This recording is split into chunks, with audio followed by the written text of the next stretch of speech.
নমস্কার বন্ধুরা, আমি সুমি। আপনারা দেখছেন সুমি রান্নাঘর। আজকে রান্না করব কচুরমুখী। তার জন্য আমি কেটে নিয়েছি, দেখুন, টমেটো কেটে নিয়েছি 3-4টে, আলু কেটে নিয়েছি, আর পেঁয়াজ কেটে নিয়েছি বড় সাইজের দুটো, আদা কুচি আর রসুন কুচি নিয়েছি, আর লাগছে চিংড়ি মাছ। দেখুন, চিংড়ি মাছগুলো আমি সুন্দর করে ধুয়ে ছাড়িয়ে নিয়েছি। দেখুন, আর লাগছে কচুরমুখীগুলো আমি সুন্দর করে ধুয়ে নিয়েছি। চলুন তাহলে রান্নাটা শুরু করা যাক। একটা প্রেশার কুকার নিয়ে নিয়েছি, কচুরমুখীগুলো প্রেশার কুকারে দিয়ে দেবো। জল দিয়ে দেবো, নুন। 3 থেকে 4টে সিটি মেরে নেবো, প্রেশার কুকারে কুক করে নেবো। আমি একটা কড়া বসিয়ে নিয়েছি, কড়াইটা গরম হয়ে গেছে। আমি তেল দিয়ে দেবো। আমি কিন্তু সর্ষের তেলে রান্নাটা করব, আপনারা চাইলে সাদা তেলেও রিফাইন তেলেও করতে পারেন। তেলটা গরম হয়ে গেছে, আলুগুলোকে ভেজে নেব।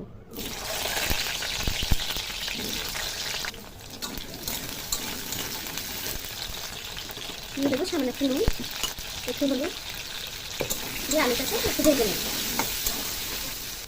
আলুটা কিন্তু ভাজা হয়ে গেছে, আলুটা তুলে নেব।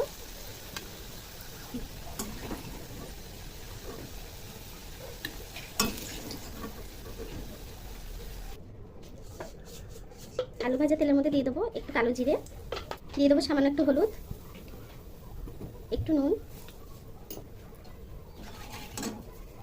চিংড়ি মাছগুলো দিয়ে দেবো।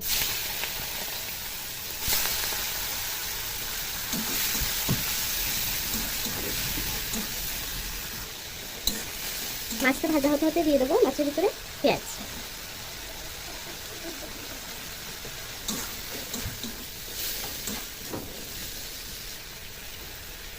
দিয়ে দেবো রসুন কুচি,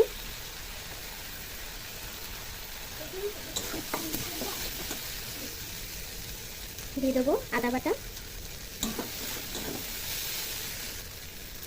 দিয়ে দেবো টমেটো কুচি,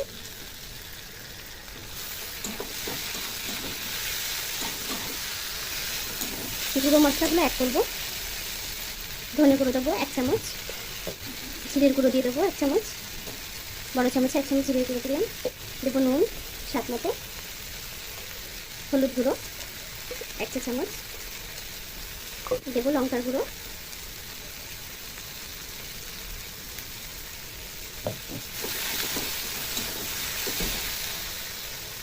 সামান্য জল দিয়ে দেবো।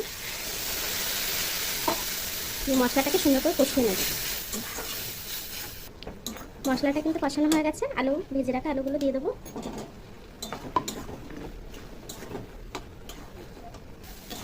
তরকারিটা কিন্তু সুন্দর কষানো হয়ে গেছে, তেল ছেড়ে দিয়েছে। এখন জল দিয়ে দেবো। ঝোল আপনারা যতটা রাখবেন সেই অনুযায়ী জল দেবেন।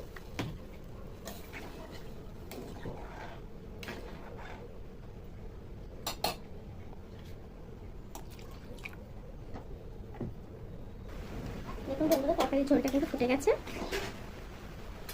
এখন যে কচুটা আমি সিদ্ধ করে রেখেছিলাম সেই কচুটা সুন্দর করে ছাড়িয়ে নিয়েছি, নিয়ে দু টুকরো করে কেটে নিয়েছি। এখন দিয়ে দেবো। যদি ছোটো কচু হয় আপনারা গোটাটাই দিতে পারেন। ঝোলের মধ্যে কচুগুলো দিয়ে দেবো, কচুরমুখীগুলো।